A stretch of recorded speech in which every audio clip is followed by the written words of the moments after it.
Hey everyone, my name is Danish and I am back.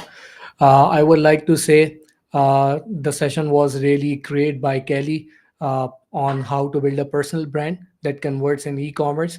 The next session is on the value of older consumers in e-commerce, and the person who will present this, I would like to say about her she is a senior B2C marketing and e-commerce expert.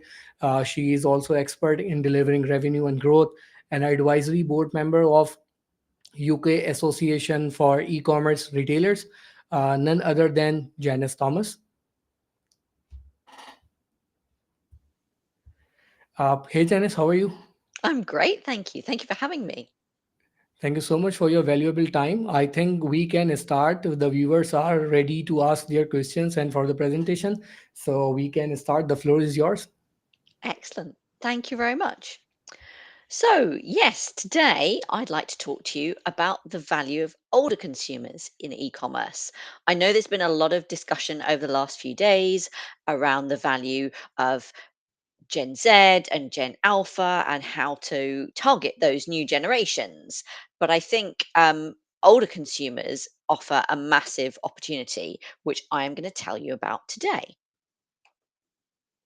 So, to start off with, I'd like you to think about how diverse is your customer base at the moment. So, this is an issue, particularly in beauty, which is the sector that I work in, that even very progressive brands like Rihanna's Fenty Beauty has been incredibly groundbreaking in terms of the diversity of shades that she caters for. But in terms of the images that you see on her website and the advertising, all of those things, age diversity is a big issue. And in fact, typically within the beauty industry, an older consumer is considered somebody over 25. So there's a long way to go to think to combat that ageism. So what I'd like you to think about is actually the value of older consumers. And older consumers are the fastest growing market in e-commerce. So the largest growing demographic in the next 10 years is going to be women over 50. It's not going to be Gen Z, it's not going to be Gen Alpha, it's women over 50. So if you're not thinking about that, you're missing a huge opportunity, and women over 50 control 95% of their household purchasing decisions. So they have a huge impact. And particularly if you think within the UK, over 50s hold 70% of the country's disposable income. And those figures are reflected similarly elsewhere over the world. That actually, if you're chasing Gen Z and Gen Alpha, they have significantly less disposable income than older consumers have. And the number of over 65s is expected to double around the world by 2050. So we're going through this period that people are living longer, birth rates are declining, all of those things. So actually, older consumers are a huge group and a hugely valuable, affluent group with a significant proportion of disposable income. So if you're not thinking about them, you're really missing a massive opportunity. So let's take a step back and let me tell you about Look Fabulous Forever. So, Look Fabulous Forever, I'm managing director there, but our founder, Trisha Cusden, she started the brand in 2013. She was 65 at the time, so she is 77 today and the most incredible, inspiring woman.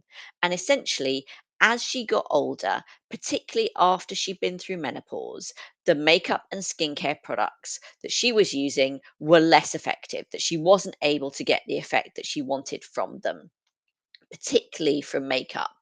And she recognized that she needed something different. So she went out to try and find those products, and they were just not out there. That just as far as mainstream beauty brands and retailers were concerned, at 65, she was just not a customer that was interesting to them. Now, if you've ever met Trisha, she's not the kind of woman to take that sort of thing lying down. So she said, right, if these products aren't out there for me, I'm going to work out how to formulate them, how to manufacture them, and how to distribute them. And the business has gone from strength to strength in the last 12 years. So she was really on to a good idea. So we talk a lot now about diversity and, to a certain extent, inclusion. But the next step beyond that is belonging. And for so many years, we as brands have aspired to exclusivity. We've said being exclusive is what we all want to aspire to. But what you end up when you're being exclusive, so this image here is a picture of when Hollister opened at Westfield in the UK. There's no branding, you can't see any products, you don't know what it is unless you already know the brand. So they're really trading on, well, if you don't know who we are, then we're not interested in attracting you. And I want you to compare that kind of exclusive mentality with what our customers say about Look Fabulous Forever. So they say things like, finding Look Fabulous Forever has been a wonderful experience, like finding the right gang after feeling lost. Look Fabulous Forever doesn't make me feel old, it makes me feel better. So the idea that our customers feel included, that they belong, that they are welcome is incredibly powerful. So I think as brands, while we're tempted by exclusivity, inclusivity and making customers feel like they belong is incredibly powerful. And I think it's very easy for us to forget that we are not necessarily our customer. So this is some stats from the last UK census, but these, stats are not wildly different around the world. That just 20% of the population are between 25 and 39, but we overpopulate our organisations with people in this group. Whereas over 50s are actually 40% of of the population. But if you think about our organizations, we don't see that demographic reflected. We see this cult of youth. And actually, that means that our organizations are not inclusive, which means if we don't have the right people around the table, then we're not thinking about our customer and we're not thinking about the full potential. So this is something, a few years back, I worked at Birchbox, the beauty subscription box, and we did a big piece of research that because we were offering personalized beauty subscriptions, we had a huge amount of data about our existing customers. We knew, did they have long hair or short hair? Did they have curly hair or straight hair, blonde hair or brown hair? All of this data, but we knew comparatively little about the people who weren't our customers. So we did a proper nationally representative sample to understand who our customer was and who she could be. And that data came back and it was incredibly valuable. And it said that we had two key target customers, and one of them we were serving extremely well. Um, she was a young urban professional with a bit too much month at the end of her money, which meant she really looked like the women who worked in our office. And the data showed that there was actually another customer who was a lot more profitable. She was a bit older. She was more likely to live outside London. She was more likely to have children, and in particular, she had more. She was more financially mature, which meant that she was more likely to buy from our full size e-commerce offering and not just our subscription box. So what we were able to do as a brand was we didn't want to alienate our core customer who we call Becky, but we wanted to be more inclusive of Sarah. And as a result, the business scaled up extremely quickly. So, actually thinking about your customer more widely than you are and what you think and what you want can be incredibly powerful for accelerating your business growth. And in particular, older consumers are often ignored or stigmatized. They're massively underrepresented, both on imagery and websites, and in advertising. And it becomes quite remarkable when there's a brand like Airbnb and it shows an ad of, you know, older people just enjoying a holiday in the same way that everyone else does.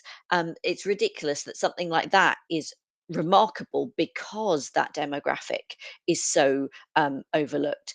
And they are so often stereotyped when they're included.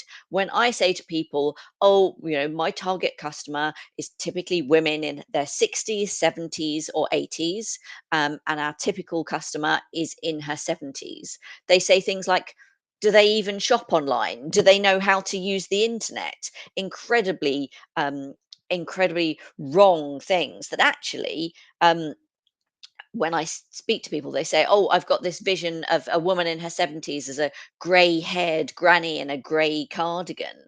And that's just not true. Women in their 70s are the generation of the Beatles and Mary Quant and the miniskirt. They are colourful, vibrant women with rich lives, and they want to buy fashion and luxury holidays and homewares and all of these things. But instead, they find their social feeds full of ads for funeral homes and incontinence underwear. And that just is really, really frustrating for them. So for us, as a beauty brand that's targeting them directly, showing them accurately, showing them as colorful, vibrant women with rich lives, it gets massive cut through. We see massive engagement in our advertising.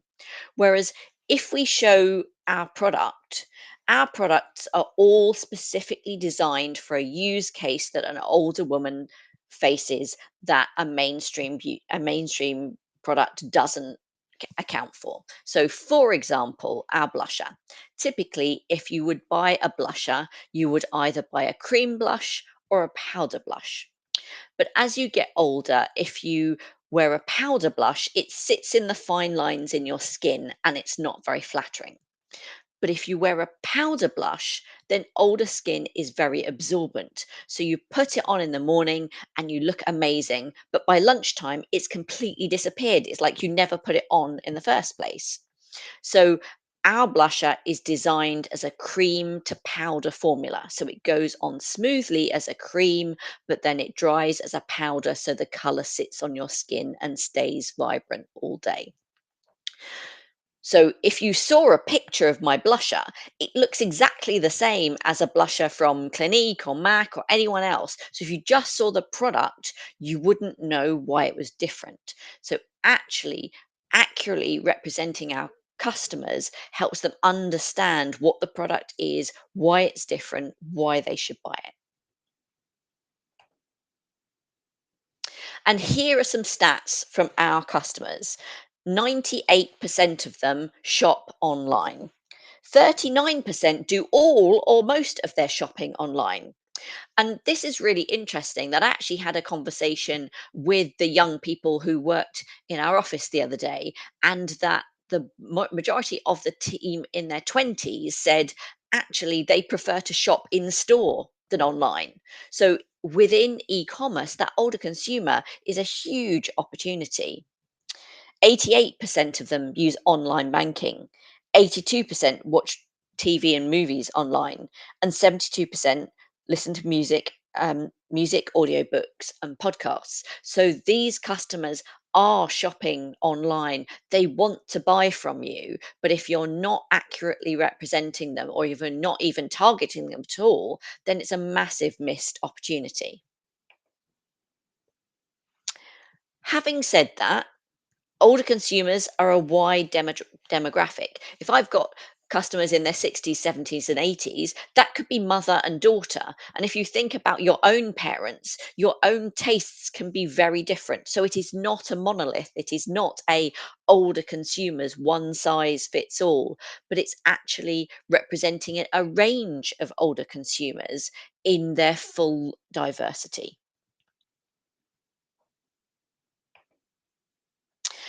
And so these demographics alone are not enough. So, for example, I'd like you to think of a man. He's born in 1948. He grew up in England. He has two children and he's been married twice. So, this demographic information describes two very different men with very different tastes and purchasing habits, both King Charles and the late Ozzy Osbourne. Those people, they fit the same demographic experience description, but they are actually very different in terms of how you would appeal to them, the products they would want to buy, all of those things. So this is all very well, but how do you actually take that and put it into practice? It all starts with listening to our customers. Particularly at Look Fabulous Forever, we're lucky we have people in their 20s, 30s, 40s, 50s, 60s, and 70s working within the organization. So we have a big spread of age demographics. But it means that most of us are not our target customer. So we really have to embed that understanding of our customer and how she thinks and feels and what she wants into every aspect of our business. So, one of the ways we do that, we have a private Facebook group that has about 10,000 members now. So, we originally started this in March 2020 because Trisha recognized that our customers were going to be disproportionately affected by lockdown because most of our customers are retired. Their lives revolve around things like family and grandchildren or volunteer work or meeting friends for lunch and coffee, and all of those things went away for them overnight. So Trisha wanted to provide an environment where those customers could come together and speak with each other and support each other. um, but this hasn't been just a COVID flash in the pan. So fast forward 5.5 years, and we still see over 75% of that 10,000 members active in the group every month. That's liking, commenting, posting, all of those things. And we know from talking to our customers, we have a huge proportion of lurkers who regularly engage with the content but don't then actually post and the like. So, that figure is even greater in terms of the reach of the group. And they do occasionally discuss our products, and that's really useful for us. But I would say about 99% of their discussions are not about us as a brand or our products. They might be sharing pictures of a holiday or a new fashion purchase, or the pictures of their latest grandchild, or even really serious discussions around a medical diagnosis or the loss of a partner, or concerns around a custody agreement for their grandchildren. So we have a whole wide ranging discussion which really gives us an insight into our customers' lives beyond their transactional relationship with us as a brand, which really helps us think of them as real people. They're not some personas, that sit in a drawer. They're real people with real lives that we get to see. And one of the things that I find really interesting is we track net promoter score, how likely our customers are to recommend us. And unsurprisingly, the 10,000 people who are in the group, their NPS score is much higher. They're much more likely to recommend us than people who are not part of the group. But one of the things I find most surprising is that customers who know that we have the group but don't choose to join it, their net promoter score is almost as high as people who are part of the group. So just knowing that this is something that we offer to our customers makes them more likely to recommend us, more likely to advocate for us.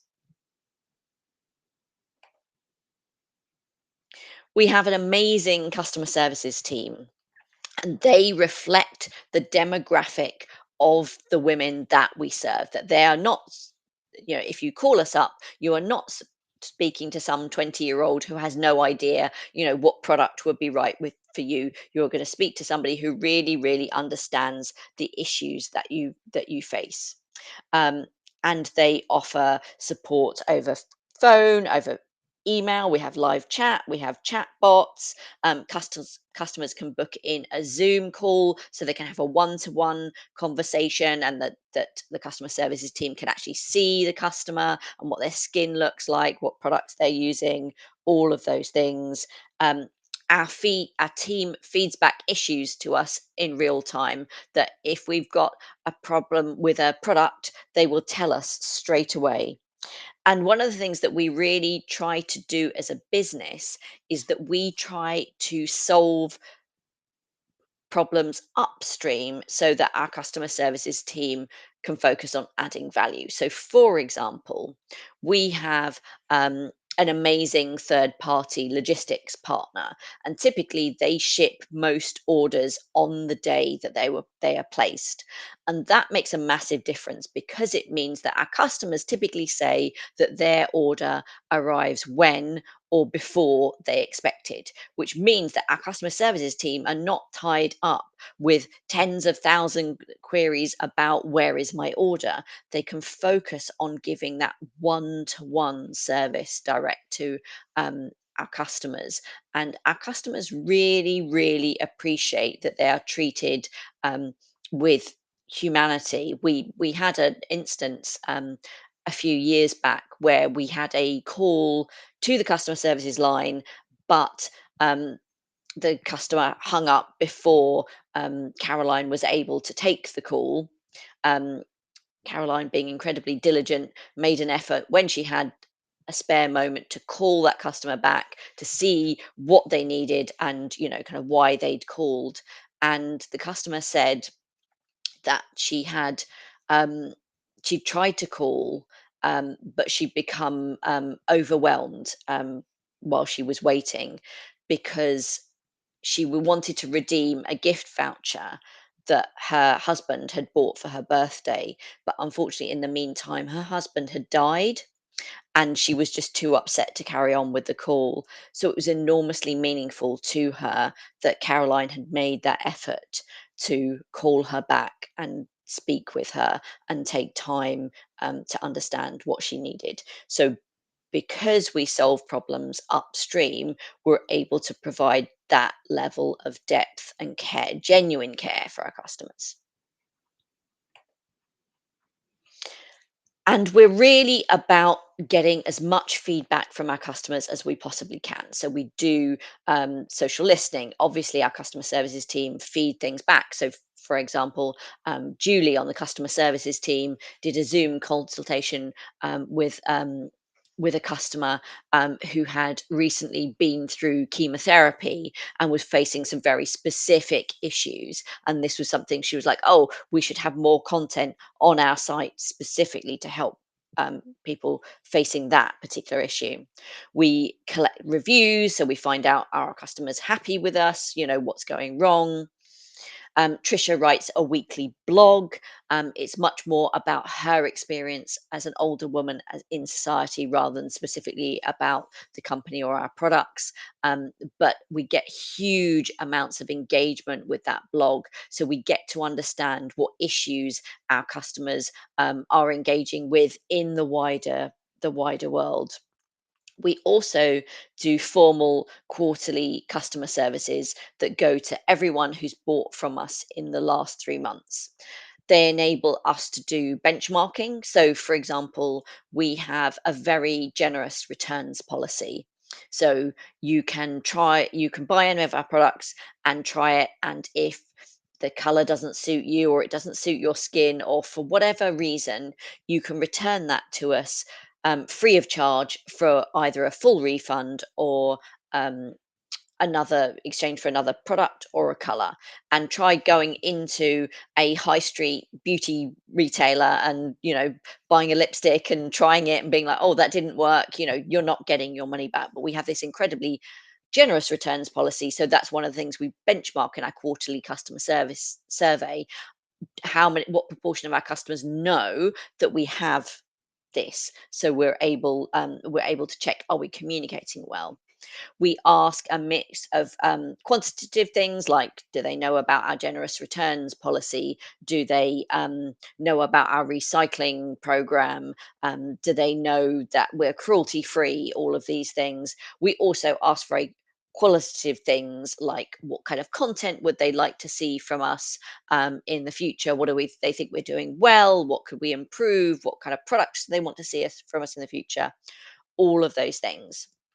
And there's lots of things that research is good for, but people are not very good at reporting their behavior. What people think they do and what they actually do are often very different. So we combine that kind of asking customers alongside observing their behavior. What do they do on our site? What's their purchase frequency? All of those things using observational data as well as reported data from our customers. And then when we do these surveys in particular, this is not something that only I see or that ends up in a drawer and nobody looks at. We circulate around the entire company, and then we come together as an organization to share and discuss, what did we see in the latest survey? What did we find interesting or surprising? What are we going to go do differently? All of those things. Um, we also facilitate a direct interaction with our customers. So, for example, Trisha has a fortnightly film club where they watch a film and they discuss it afterwards. So, if we've got a new person join the organisation, they'll often join Trisha's film club so they can have sort of one-to-one conversation with our customers. They'll join the private Facebook group so they can get this insight into their lives. And all of this gives us a really rich, multifaceted understanding of our customer. So we can understand her pain points. We can understand how their needs are changing and evolving. And we use that data to make decisions. So, for example, you know, do customers want buy now, pay later services from us? Are they on TikTok? We don't make assumptions about these things. We ask those questions and we track them regularly over time, and particularly for new product launches. Before we launch any new product, we ask our customers, are they interested in buying this product? What price would they be willing to pay for it? What what would they need? What would they want this product to do? What qualities would they want it to have? Um, what would they need to know about it before they decided to buy it? So before we go into production of any product, we know, are we formulating it in the right way? Is there enough demand for it? Can we produce it at a price that our customers are willing to pay so we can make enough margin so it will be profitable and a success, and all of those things? And it's really, really helpful for us to understand rather than making expensive mistakes. And all this data is coming into us all the time. It's not a one and done. Oh, like, oh, we did a customer survey once. It's like, no, we're doing this every quarter. So we're able to continuously improve and also feed that back to our customers. We get huge response rates to our customer surveys. Typically, about 10% of customers respond, which, considering we ask them every quarter, is absolutely massive. And part of that is that we give them some feedback. We'll say, oh, we're reformulating our mascara because you told us it was clumpy, or that we've just launched this new product because you told us that you'd like to see a lip oil. All of these things, we give them feedback so they feel like they're not just giving us this feedback and it goes into a void, that we actually listen to them and take it on board and change what we're doing as a result. This is great, but I think it's also really important to talk to people who aren't your customers, like that Birchbox example earlier. That if you just talk to people who are already your customers, you might be missing a trick. That it's very easy to make assumptions about who your customer is. It's great to ask them, what's stopping them? Why haven't they bought from you yet? What do they need to be convinced on? and looking at how are they different from your existing customers. What do you need to do in your marketing differently, or your product offering differently, to attract those people who don't buy from you already? It's really valuable to understand their wider interests. So as part of that acquisition strategy at Birchbox, where we were understanding how to reach people who weren't our customers already, one of the things that we did was that we asked our existing customers a lot about what they liked to do, what their interests were beyond beauty. And the top answers were they liked eating out, they liked drinking out, and they liked shopping, which meant that when we decided to run an outdoor advertising campaign, we ran those ads in women's washrooms, in restaurants, in bars, and in shopping malls. And those outdoor ads were incredibly successful because they were in women's washrooms. There was no wastage. And because they were in venues that we already knew our existing customers were very interested in, it meant that that media was much more successful than it would have been if we just decided to run outdoor ads at random.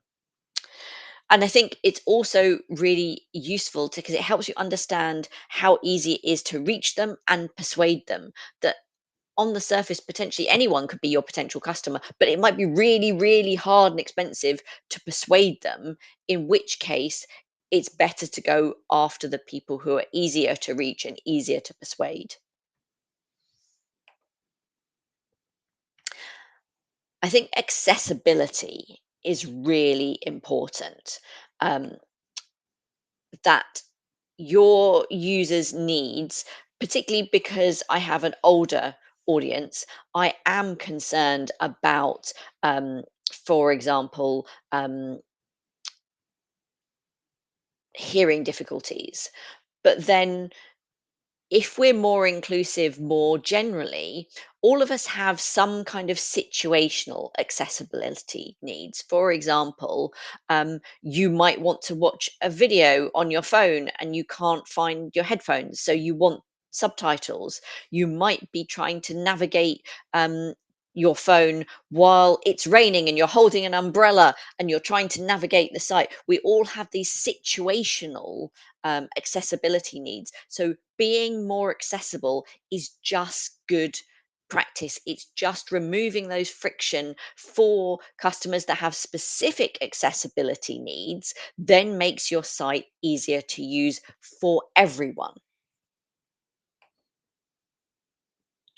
So this is all very nice and it sounds like, these are all great, important things. We all want to be more inclusive. We all want to we reach a wider range of customers.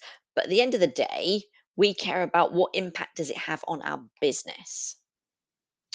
So I'm going to start with, this is a survey we sent to our customers, um, and this is how it makes them feel. So they appreciate that our founder advocates for them. They feel glad that there's a brand that understands them. They feel supported to look like the best version of themselves. They feel valued and recognized as important. And my favorite stat, 85% of our customers say that being a customer of Look Fabulous Forever has had a positive impact on their life. And wouldn't every brand like to be able to say that, that they are genuinely having a positive impact on their customers' lives? So we make our customers feel valued and important and special. But what does that mean in terms of the commercials? So 80% of our revenue comes from existing customers. 76% of our customers have recommended us to other people. So while we do connect NPS score, that is a hypothetical question. How likely on a scale of 1 to 10 are you to recommend somebody? We also, alongside that, ask our customers, have you actually recommended us? And 76% of our customers say, yes, they have. And what's interesting to me is 93% of those conversations have taken place in person. So they have actually had a conversation with another woman about us and our products and recommended us. Most of our customers return. So we have over 50% repeat purchase rate. And if we can get customers past the second purchase point, on average, they go on to buy from us at least 7 times. So we invest in accurately representing our customers. We invest in being helpful. We invest in making them feel welcome and included and belong, like they belong to something. And then that pays back massively in not hypothetical loyalty, but actual loyalty. So, in conclusion, over 65s are going to be the fastest growing market in e commerce. Making your customer feel like they belong is really powerful. You are not necessarily your customer. Collect data and use it to make your decisions, not assumptions. Older audiences are far more than stereotypes. Making your site accessible is good business sense, not just box ticking. And widening your customer base could have a massive impact on your business. Thank you very much. Thank you so much, Janice. And I think it was a great, full, insightful session. And I hope our viewers have a lot of takeaways they can implement in their business. So we have some questions. So let's move on to the Q&A session, and let's address some of the questions. I can see some of the questions here. So the first one is from Nivinesh. So he is asking like which channels are your top performers for 50 plus discovery today? Facebook, YouTube, email, and how do you design creative for each? Yes, so all of those things, particularly YouTube is really interesting. YouTube is incredibly powerful for us. What is interesting about YouTube is when I've spoken to our really high value customers. So customers who've bought from us 50, 100 times, they all consistently say YouTube was part of their journey to discovering us as a brand, and that it's a really big reason why they continue to buy from us. So in terms of direct conversion, we see very little direct revenue from YouTube, but in terms of building a loyal customer who returns and advocates for us, it's incredibly powerful. Facebook is a really great full funnel for us. It's great at educating customers about our brand and why we exist, why our products are different, and converting them. So, throughout the journey, email is absolutely massive for us, that we really focus from an email perspective on being useful and helpful to our customer, being of service. And as a result, we typically see 50% plus open rates. And my favorite stat is that over 85% of our customers want to receive an email from us every single day. And how many brands can you say that you would like to have an email from them every single day? So from our point of view, we're very content focused. We know that customers journeys typically start with a specific way that one of their makeup products is not serving them in the way that they would like. So a typical query might be something like, my lipstick is bleeding into the fine lines around my mouth and it's not very flattering. How do I stop that? So, something like that, we will create a landing page for that. We will create a YouTube video, like a full length, really detailed, because like a lot of our customers really want the specifics, not like particularly in makeup tutorials, you see these women who look amazing and they're just like, da da da, look, I'm amazing. Whereas our customers like, no, I want to be really specific about exactly how you do that. So YouTube tells us that on average, our customers watch 5 times longer than is typical on their platform because they want a lot of detail. But we'll also do YouTube shorts and we'll do Instagram reels and we'll do some imagery and all of those things. So we're very much, instead of it being like this is a channel like YouTube, Facebook, Instagram, email that we're producing content for, we think of it much more like how do we create something that solves this problem and then format that for all of the different channels in the best possible way. Awesome. Let's move to the next question. And this question is from Sajjad. He is asking what unique behaviors you have observed in older consumers while shopping online. For example, do they tend to spend more time researching product before purchasing? I think for us specifically, we we have a very specific strategy, which is that we want to invest in the relationship before you purchase. That, for example, the way that you apply eyeliner in a flattering way when you're 75 is completely different to the technique you would use at 25. So, actually, to start off with, I don't care if you're not buying your eyeliner from me, you're buying it from someone else. If I've helped you, then that has a value. And it means that we're much like more likely not just to win that customer, but to win them and have them come back and back and make a second and subsequent purchase and advocate for us. So that's not specific to older customers per se. That's much more our strategy. In terms of their behavior, I think the biggest difference is because they don't feel included by so many mainstream brands, when they find a brand that makes them feel like they belong, they are more loyal. So they are not more loyal by default, but when they feel welcome, they are a lot more loyal. Awesome. Let's check the chat options as well. So there is a not actually a question, but a appreciation for you by Ivana. She is saying that the data-driven decisions making is still being taboo in 2025, and I love your breakdown of it. I think it is just the most, it's really easy for us to say, "Oh, we think that we should be doing X, Y, Z," particularly from a strategic point of view, and actually just taking a moment to ask your customers could save a huge amount of money.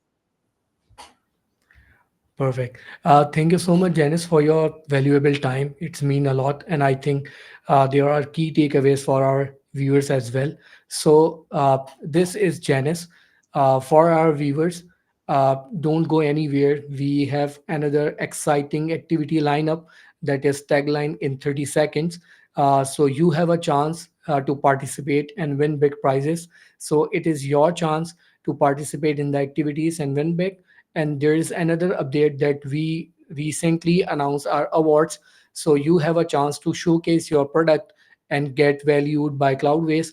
The link is in the comment section. It's a pin comment. So you have a chance to submit your queries, and you can check out the page from the comment section. So stay tuned for the next activity.